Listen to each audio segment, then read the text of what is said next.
Hello, in today's video we're going to go over how to open your first Kami assignment. As you can see on my screen here, I'm on the Google Classroom homepage. Let's go ahead and click your class, go to the classwork tab, and let's view the Kami orientation assignment. You'll notice we have two attachments here, one of them the instructions on installing Kami, which we're going over together, and the actual Kami orientation assignment.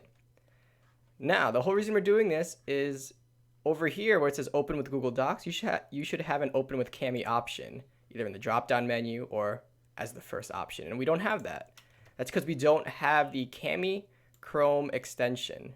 To get that, we're going to click this link right here and click Add to Chrome. Add extension. And we now have the extension for Kami.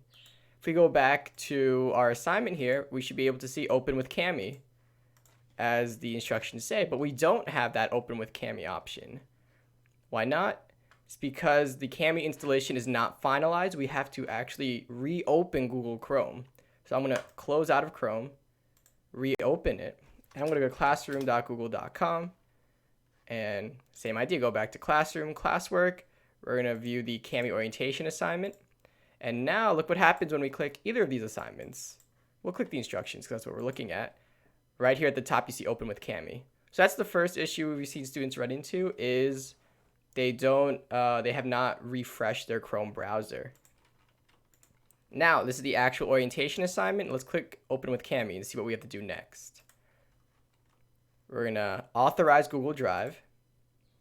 Now right here, you see I have multiple Gmail addresses. I'm sure most of you do as well.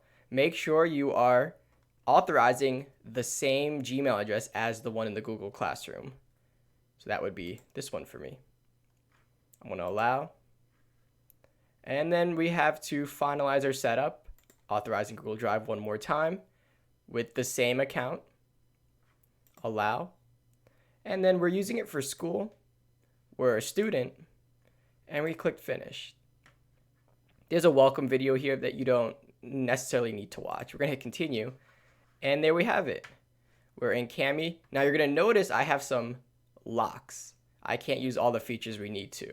If it's your first time signing into Kami, just like the Kami extension, we actually have to reopen and refresh the account to access all the privileges. So I'm going to close out of Kami.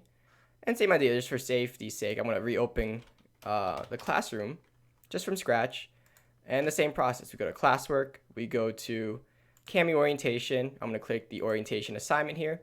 Open with Kami. I've already made my Kami account, so it's going to go right in and open it up for us. And now you're going to notice we have no locks now. And we're free to use any of these features to complete our Kami assignments. Okay? So once again, those are the steps we took. If you need to, we have the instructions right here written down. There's also a YouTube video going through the step-by-step process if you're still experiencing issues. Once again, some of the biggest issues we've seen right off the bat is the Chrome browser email is different than the Google Classroom address. So make sure these are the same.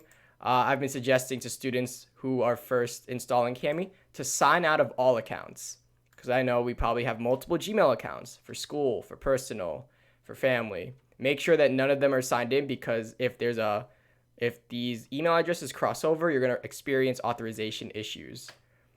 Another common issue we've seen is when you authorize Google Drive on Kami, you experience error 403.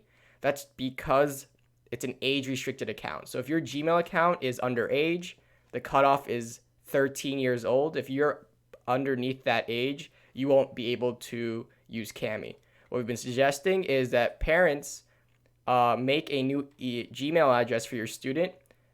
Use the student's name, but use your birthday. And you can share that Gmail address, and you can monitor the progress. It's strictly for MEK purposes.